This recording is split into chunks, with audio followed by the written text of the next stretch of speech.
Welcome to another episode of Angels, Positivity and Love. Absolutely incredible guests the world over with fantastic insights. They've journeyed themselves both within and around the globe. They've gone through some sort of transformation. Generally speaking, they're all helping others. We've had doctors, psychotherapists, New York Times bestsellers, Watkins 100 spiritual experts, healers of all sorts, one Delta Force operator who today is in his 50s, I think, but he was the youngest Delta Force operator at 23 being admitted to that force, and also a naturopath studies and stuff like that. So, and also a White House physician to the U.S. president, Rear Admiral in the U.S. Navy, retired. Wide diversity of beautiful characters and souls from about 20 countries. Coming back to us is absolutely one of my favorite, most chill. I'm not going to do the adjectives right, but I mean this with the highest accolades. Most chill, most like a modern day philosopher. He's a theater director. He's a non-duality teacher. He's super introspective. Can't wait to hear what he has next. It's Iwan Brioc. Thank you very much for being on the show. No, it's always a pleasure, Michael. I've got to thank you for doing the show a second time. You've also been on, I believe it's now 2 Mind, Body, Spirit panels with Dr. Leanne Whitney and Paul Sugar. Both of those are 2 of our also favorites for the show. We've talked about getting the 3 of you back together for a third. I know you're all gung-ho about it. So right after the show, I'm going to hit you up for dates. Paul Sugar, by chance, happens to be recording for early January of 2025 in a few hours, and by chance, I'll hit him up for dates as well. That's how it works behind the scenes for the audience to see how scheduling works. Back to you. If you could, we've had a lot of turmoil around the globe. We're not going to get into politics. I think everyone's right. Let's quote Ananda Mayama. Everyone's running around right. And in my experience in 56 years, I've never met anybody who says, I'm going to go out and waste my energy. I'm going to be wrong all week long, especially at work. I'm going to do the worst job I can and do the opposite of everything I should. I've never met anybody who's done that. So for some reason, thinking the way it functions is we're always correct in our attitude, our perspective. How is a little more consciousness awareness possible? And how is a little more unconditional love, patience, resilience possible in the midst of all this chaos?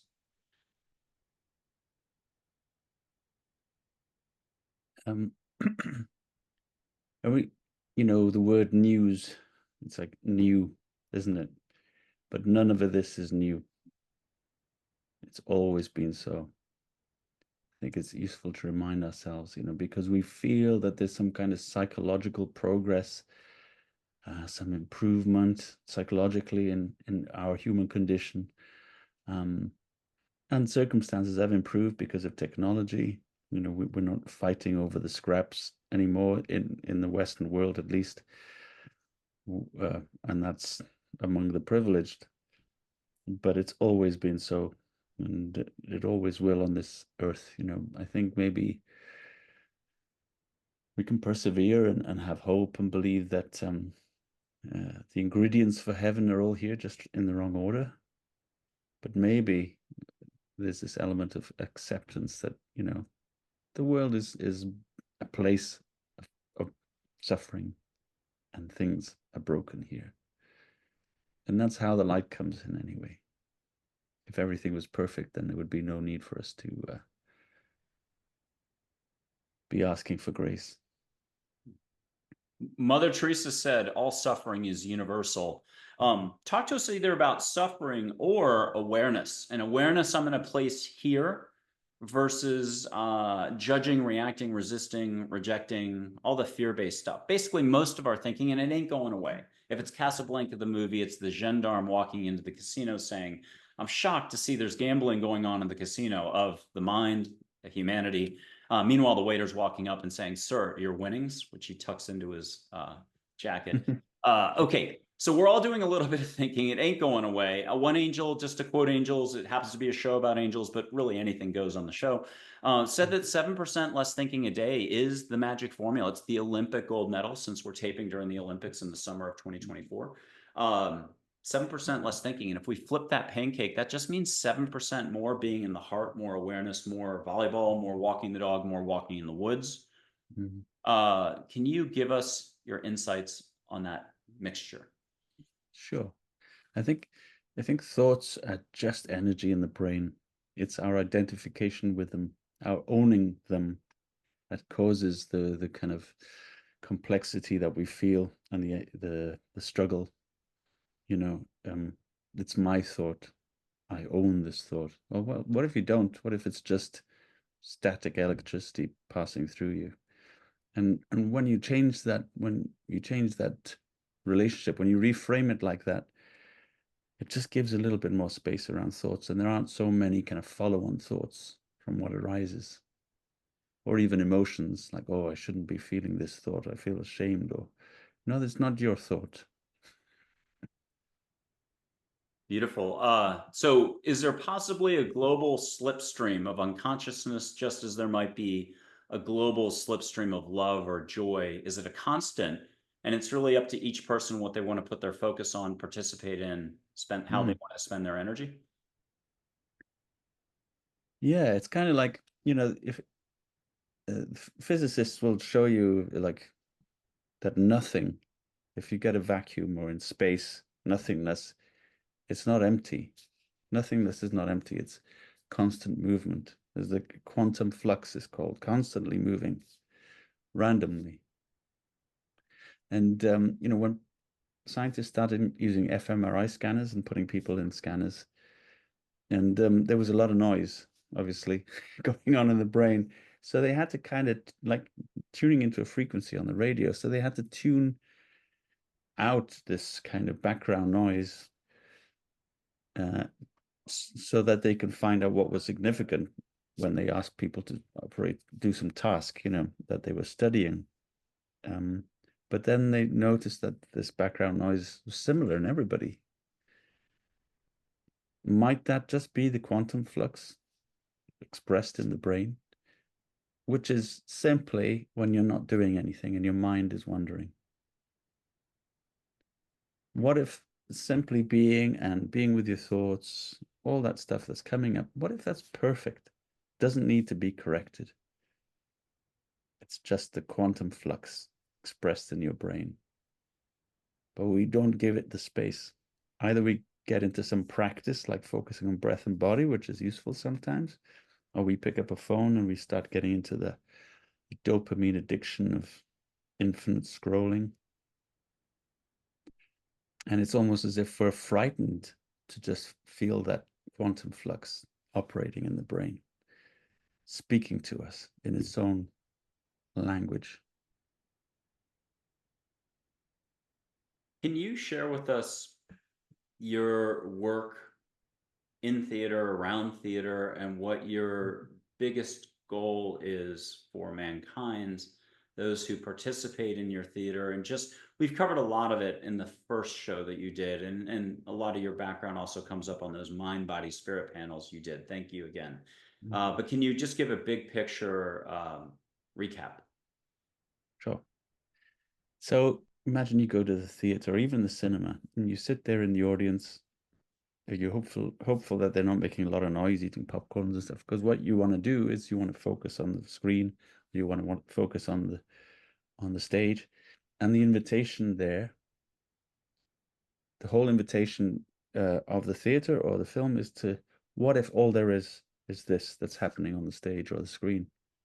There's nothing else. That's why we go, because we don't want to have that rest from the world. We want to just be in this world here. What if all there is this? And there's no time or space. You can depict outer space, you can depict microscopic things. There's no limit. The limit is your imagination. And we call that theater. And then we leave the theater, and then we get preoccupied with objects and subjects and things happening, all that complexity. But what if all there is this too? Yeah. What if it's all, it's when I say it's all theater, it doesn't mean that everybody's pretending or acting and stuff like that. Although we're pretending there's a person, an action figure here with all these problems to solve and this kind of thing. But there's always this sense that there's something missing. that there's something somewhere else. And we kind of suspend that when we go to the theater or watch a film. But what if we did it every moment of the day? And we say, this is it, this is everything. All there is this moment here. And it includes this action figure. So I create theater experiences that help people to awaken to that possibility. But it's always an invitation. What if? It's not an imposition.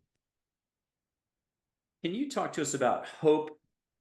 About I'm going to give you about 10 keywords: hope, Hmm. patience, resilience, gratitude, appreciation, compassion, kindness, positivity, and love, since that's part of the titles here and they don't have to be together. But there's a few more in there, and you can even make up a couple if you want: abundance, acknowledgement, attitude. These are all kind of essential ingredients during our day-to-day existence. What jumps out at you first? Immediately gratitude. Why? The most Yeah. powerful practice. Yeah, because the brain can't want something and feel gratitude at the same time.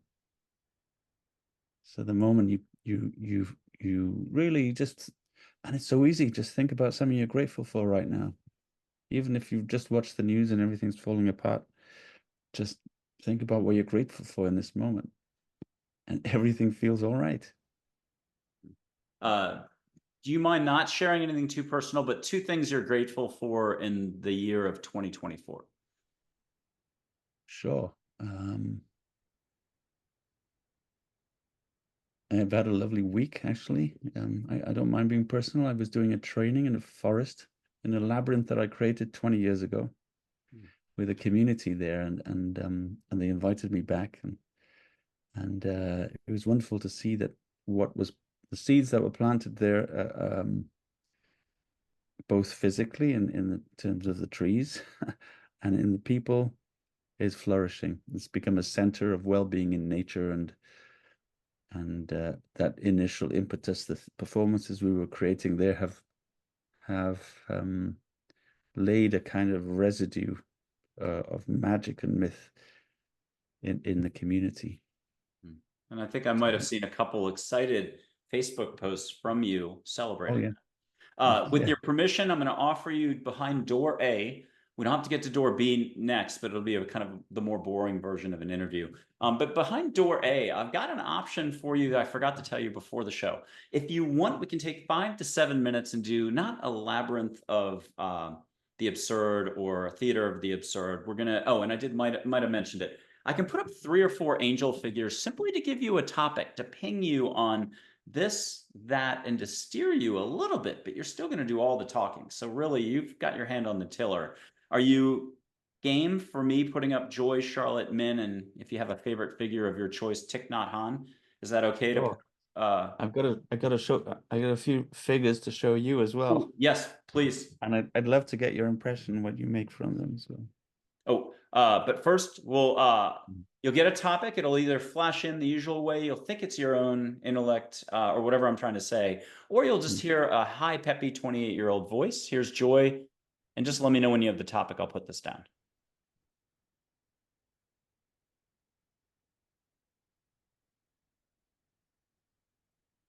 And for folks at home that want to put their hand out, feel a vibe, breathe through your mouth, let go, ask her, hey, what do I need to know in life right now? And hear a faint voice or a strong voice. It's up to you. Got it okay, Iwan? mm.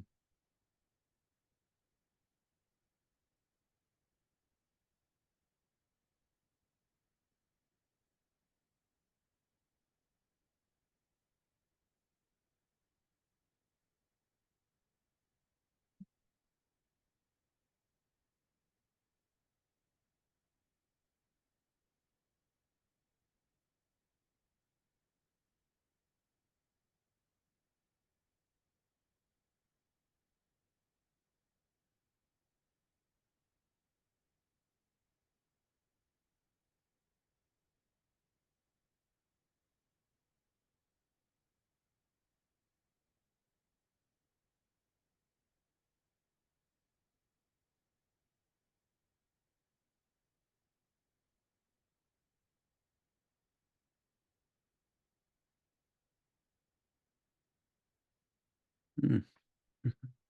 Good topic? Well, I don't know. I just keep getting that for some reason.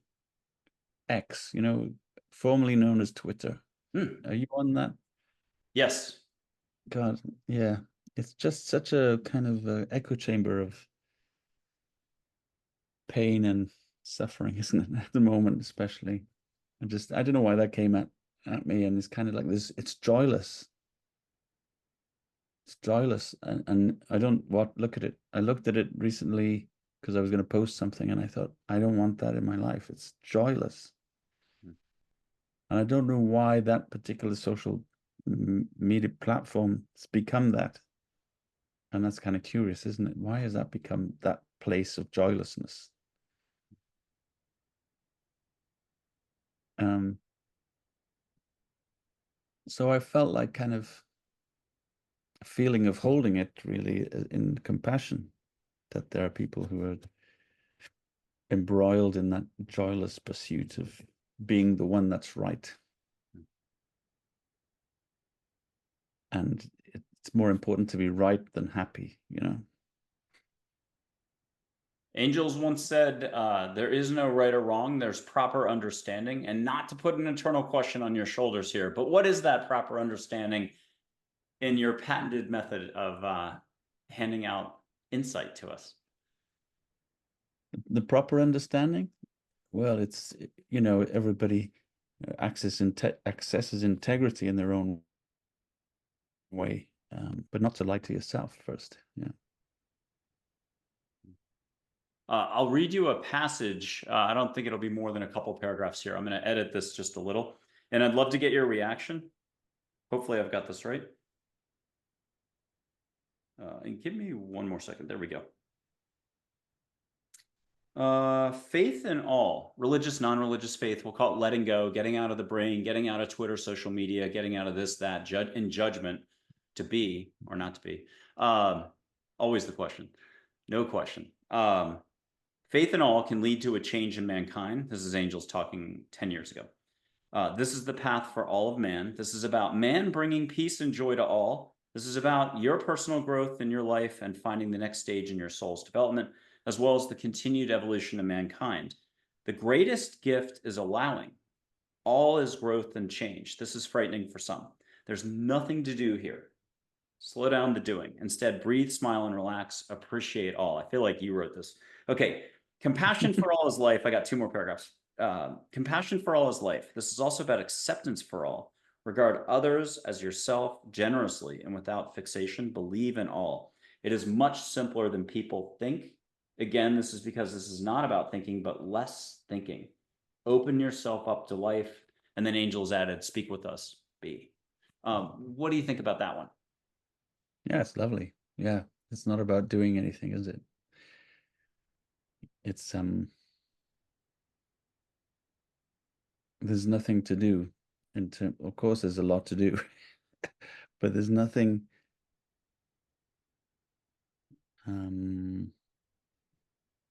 whenever we do things, the road to hell is paved with good intentions. And I think, America's a great example of that. Always with good intentions. I never doubt that with America. This pure heart, there's good intentions, but it's created hell around the world. Wait, what do you mean between Vietnam, Korea, every other government overthrow in every country? Are you sure about that? No, just kidding. Yeah, the imposition. A great example is Afghanistan. It's kind of Afghanistan was a Garden of Eden, and then they did a dam project there, in the 50s, I think, and it was all about development, and it was good intentions, but it changed the landscape. They couldn't grow anything except poppies there. So then they were obliged to buy the crop, which was heroin, you know. So it's kind of like it's so kind of sweet in one sense, this engineering with good intentions. Everything ripples. I've got a quote from Archangel Uriel. Mm. If more people would listen, less conflict would arise in any given situation. What are we listening to? What's the classic thing that's been around forever? It's available anytime.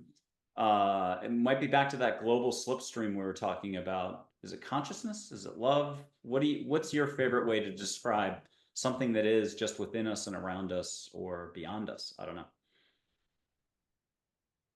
I think what this is indescribable. Yeah, I think when we start to try to describe what this is when we get lost. It's when we actually recognize what it's not. It's like thoughts. These are not my thoughts. I am not my thoughts. I'm not this body. And when we start to identify and name the things we're not, then what we're left with is what this is, and then it's indescribable. I can't remember who said it, but it's kind of like, this is the only thing that's real, and everything about it is unreal.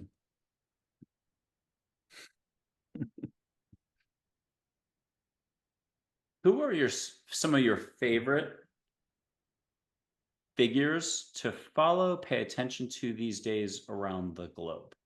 Or Right. it could be Well, a passed over person, something like that. It's up to it you. gives me an opportunity, Michael, to present some photos to you. Oh, yes, please. I would love to know what your impression is of these people. So that's one. Who is that? That's Antonin Artaud. So he was an actor and theater innovator, early 20th century. Out of Latin America? No, French. French. Yeah. He was. This is a clip. This is a photo from Joan of Arc. He was in an early version of Joan of Arc. Unfortunately, he was incarcerated in an insane asylum most of his adult life. Ooh. But he saw during some expo, a colonial expo in Paris in 1919, he saw Balinese troupe perform with a gamelan orchestra. And it transfigured him, because he recognized that theater, rather than this verbal drama of gestures, could be a direct communication with consciousness. Mm-hmm. And he created something called the theater of cruelty, which didn't use language, but used sounds and body shapes, and to evoke very strong reactions in people. I mean, he only made maybe 1 or 2 performances, but his writing has influenced theater ever since. So he's probably one of the most influential theater directors or makers. Oh, Blue Man Group. Or Stomp. Stomp is what I'm trying to say. But I meant that if you've got a hangover and didn't know what it was about when you walked into the theater. So Stomp makes a lot of noise, and I'm being a little facetious there. I didn't know Enrico Caruso existed until 2 days ago. And he's come into the picture, the Italian opera singer. Whoa, there's a lot of us that have passed through this earth and then made a mark, but unfortunately, there's not a lot of great ways to hear about them after the fact. Who's your next figure? All right, Sky. If I go like that, does it focus better? European? German, yeah. Yeah, I was gonna say German. I That's didn't say it, and what's his background? That's Bertolt Brecht.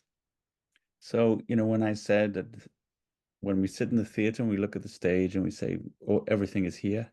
Well, he wanted to renounce that. He wanted us to remember that there's a world out there with people suffering, and he was a communist or Marxist, and he wanted theater to not, he didn't want the audience to lose themselves in the theater. He wanted the characters on the stage to be very clear, explicit, that we're just actors here. We're actually showing you something, and we want you to think about it. We want you to think critically about it. So he had all these techniques, to do that. They were called alienation techniques to stop you identifying and getting lost in the story on the stage. So I can come back to him later, but what's your feeling about him? Interfering is interfering, and I know you have a wonderful technique with your own theater, Mm. but I've forgotten the name for it. It's where everyone gets to pipe up at the end and discuss what's happened, and then Mm-hmm. settle on an alternative ending, and then the actors rearrange Yeah. everything to act out that ending, and then you do it again and again and again, and you draw out very visceral reactions. Okay, who's this person?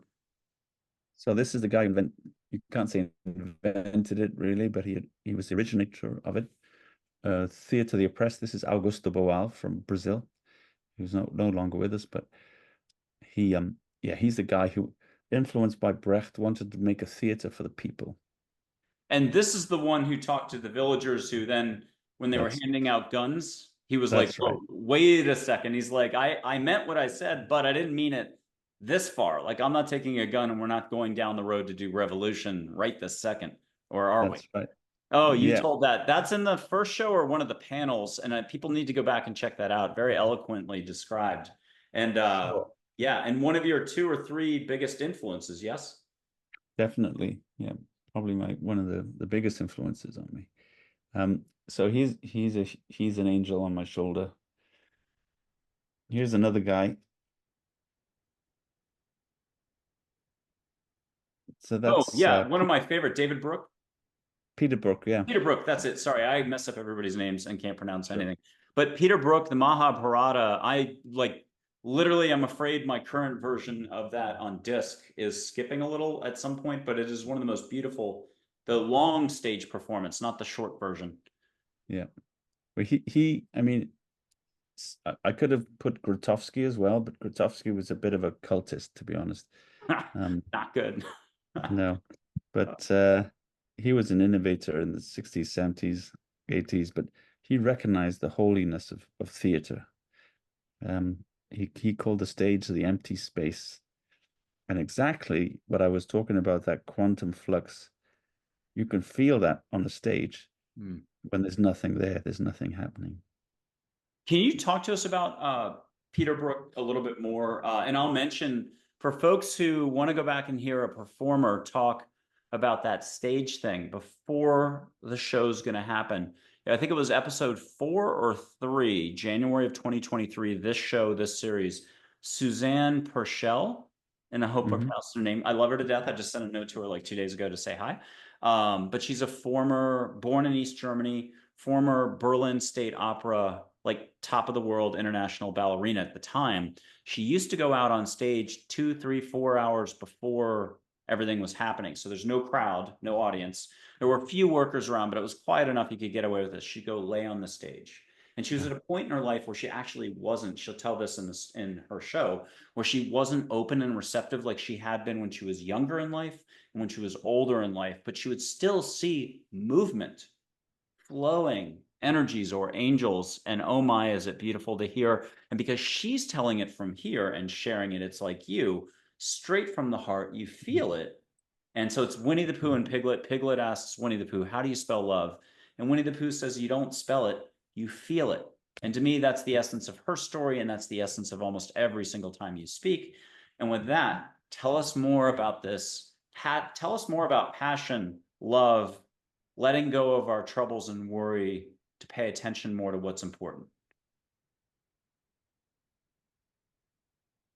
Mm. Peter Brook had a formula for theater. I'll kind of segue into your question through that.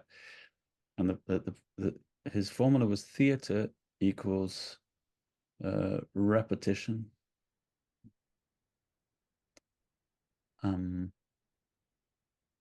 he used the French words répétition, representation, plus assistance. And the repetition is basically you do a play over and over again, you rehearse over and over again. So it's kind of like becomes a ritual. The movement becomes more and more like an essence of something. the representation, although you've done this movement all the times, several times, you have to make it fresh every time. You have to be present in the moment as you're doing it. And the third is the assistance, and he talked about the audience is the kind of the energy that helps you to do all that. It's their attention, their multiple regard of the other, that energy that comes from people that allows you to open up that portal to this thing that you've done every night for maybe several weeks, but it becomes in that moment new. And this is something we can do. I mean, this is, in a way, mindfulness is exactly the same, isn't it? It's repetition. We bring our attention back to the breath and the body. Representation. We come present to it. So yeah, I've breathed millions of times in this life, but this one breath right now is the one that's present. And then the beautiful thing is, if you open your heart to it, there's the assistance. That's what you're about, Michael, as well. It's always there. That's what all the guests say. Yeah. Um, and keep going with this train of sharing, but I'd like to add two directions then, if you wish.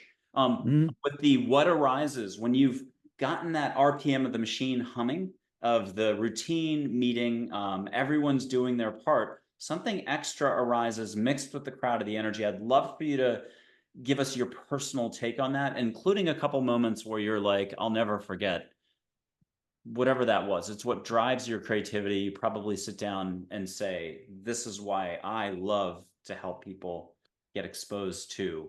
And then I wanted to mention the Mahabharata itself. I have it on my suggested reading page for years now on the website. That's the one thing I put a little caveat on. If you're trying to get the DVD set, do not pay $200. Be patient. You can look around and find it for 20 to 50 if you're lucky. I think I've got that right. Just don't grab the first version. It's so worth checking out, especially if you like Indian philosophy, if I said it correct, history, culture. It's just absolutely gorgeous. And it's on my suggested reading page. If people go to the extras tab, they can find that, and it is definitely there. Iwan, tell us a little bit more about the Mahabharata, Peter Brook, what we were talking about, or what arises when it's all gelling together in perfection almost. Peter Brook, there's a really great book about Peter Brook's production when he got a group of actors in the 60s and took them to the Sahara, and they wanted to find a kind of theater that could speak to anybody. One of them was Helen Mirren, actually, and that book's called The Conference of the Birds, and it's about them developing that play. That was a huge influence on me because they were just muddling through. They were just making it up as they went along, just like children playing. And I just thought, wow, theater doesn't have to be this tightly scripted kind of rigorous thing. It could be fun. It can be playful. So there's always that element of playfulness is really important in the work. To just try it, play with it. And in a way, that's what we're born for, isn't it? There's this lovely exercise I do where people create a kind of, it's called the journey to now. So everybody creates a path out of materials. Where they're sitting is when they were born, and then in the middle of the circle is now. So you have this mandala being created by all these people. And then we rotate and everybody witnesses each other's path. And then I ask them when they arrive back, they say, well, just imagine you're before you were born, just a few minutes, or like 10 minutes before you were born. That's where you are right now. So what were you meant for? What are you meant for? Is it to pay your taxes, to fix your roof, to put the garbage out? Or are you meant for joy or for peace? And just let your body answer.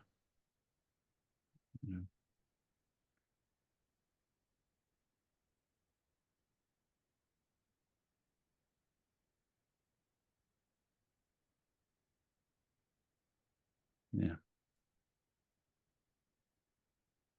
Are you getting enough joy these days? What are your pursuits that you can share with us for 2024, 2025 and beyond? Just come back from the International Mindfulness Conference, where I was doing a workshop actually. And it was a beautiful address at the end from John Kabat-Zinn, who very famously started this kind of era or renaissance in mindfulness in the West. And he's great. And it reminded me why I got into it, because he sounded like me.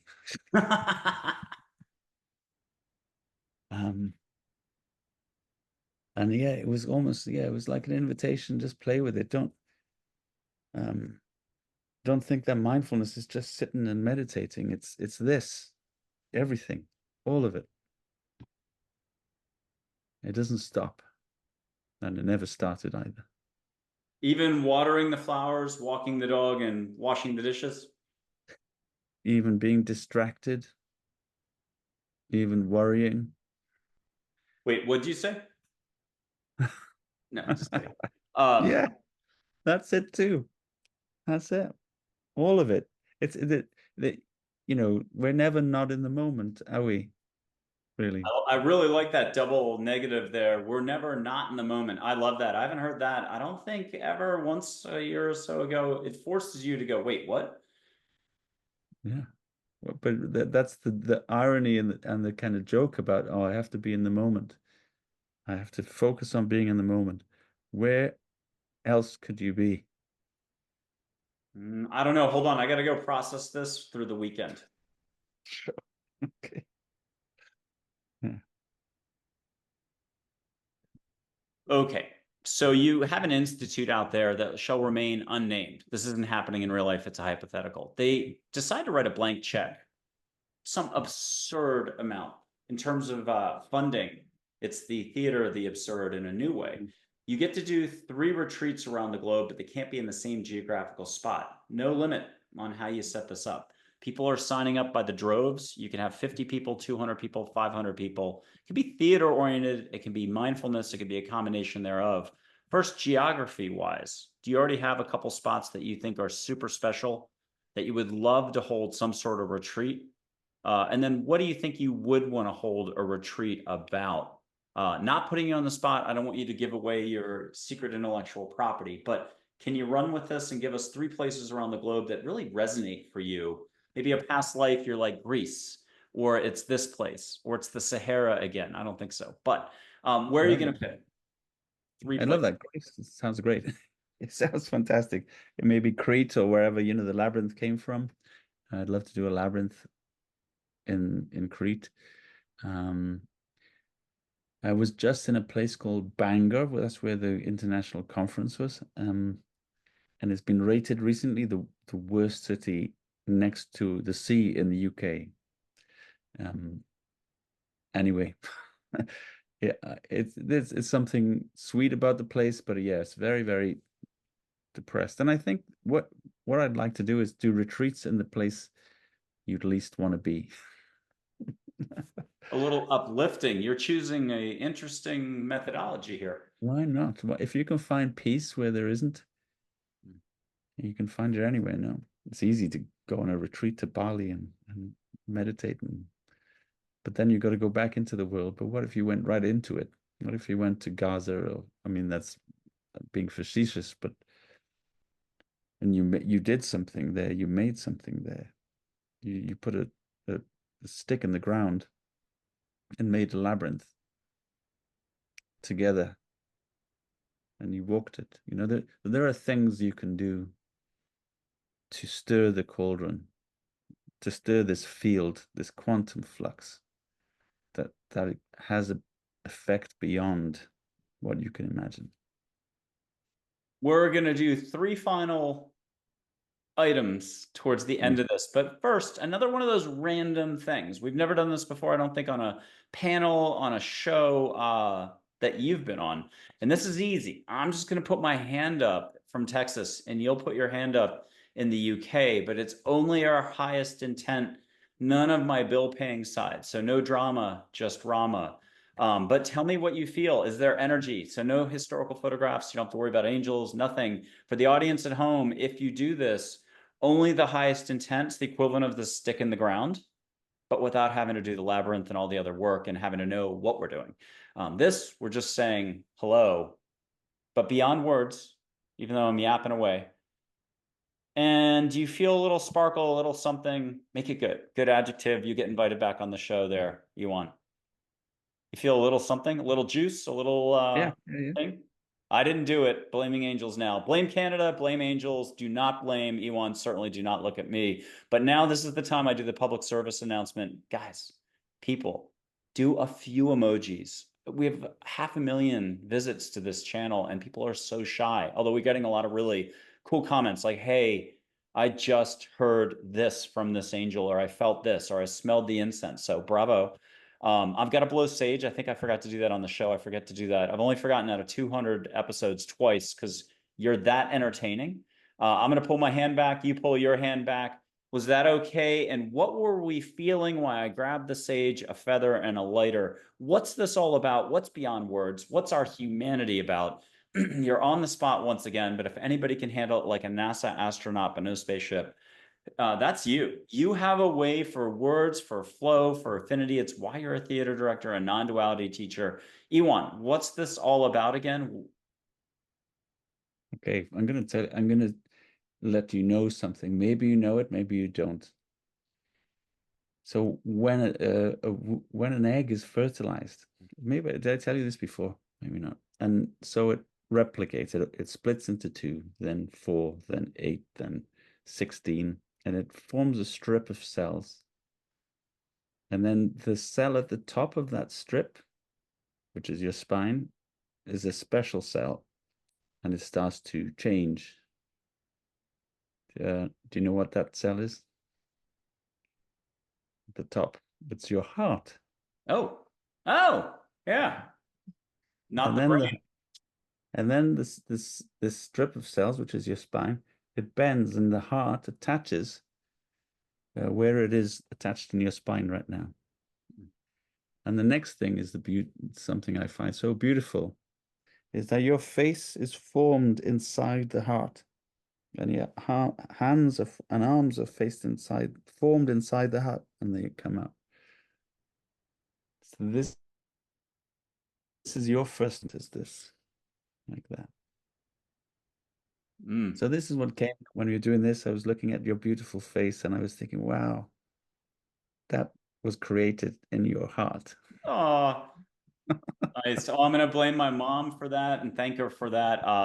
And she's around, even though she passed when I was turning 23. My dad passed in 1970 when I was turning 2 or so. It was his time to go. Hundreds of people have met them. I put their photo up on the show before. Right now, a little sage, and for a sage in the UK, we've got Iwan Brioc, non-duality teacher, theater director extraordinaire for explaining stuff. I'm lighting some sage. People can catch this at home.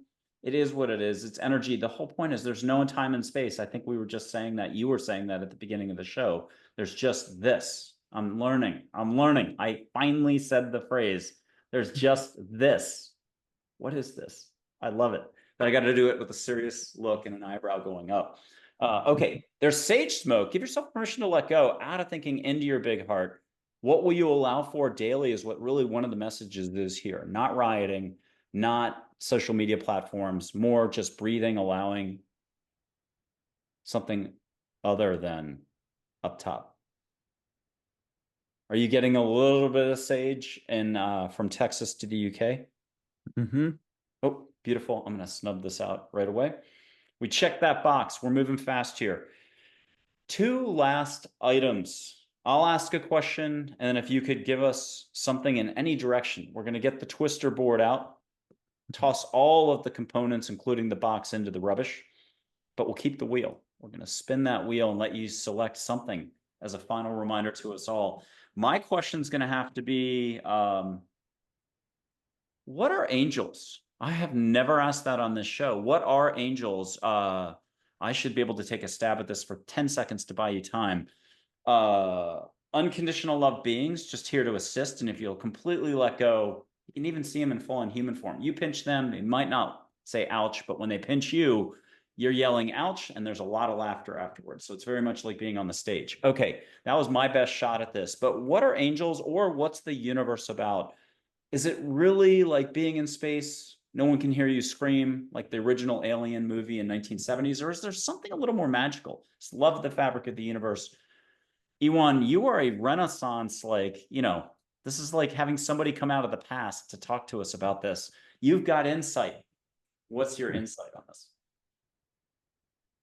Oh, I can't remember when I heard this. It was probably a podcast about an anthropologist who spent some time with monkeys. And he talked about how they would gather around a waterfall and look at it just coming over, cascading over and laughing, because every cascade was a new cascade, and just dancing, celebrating this flux. And maybe angels are just this quantum flux. Just stuff happening, coming up, going down, water coming over the edge of a cliff. And all of this is just that, including our thoughts. It's a dance. And And maybe maybe the we're the waterfall waves. waves could uh, be waves. Yeah. Yeah, and we're entertaining a lot of others and they're dancing. Okay, you get to wrap this up. You've done so many presentations, speaking engagements, workshops. You've set up labyrinths. You do theater. I mean, I don't need to go on with this.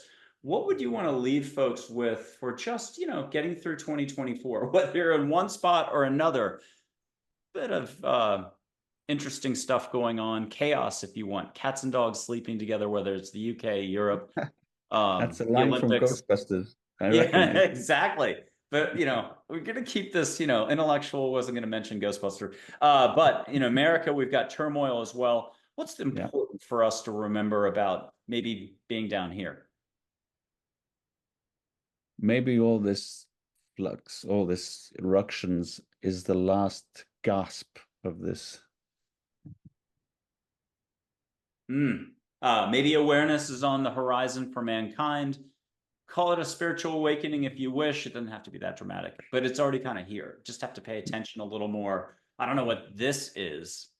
How about one last thing? Because I mean, you've done great here, but what is this in terms of our hope, our happiness? Like I can say, you can be happy now in this very moment for no reason whatsoever. How is that possible to be happy in this? And there's no limit to how good you can feel. There we go. Beautiful. Iwan Brioc, you're absolutely incredible. Thank you so much for gracing our show with your insight and just sharing your being with a capital B. You're wonderful. Thank you for being on. No, thank you. Thank you, Michael.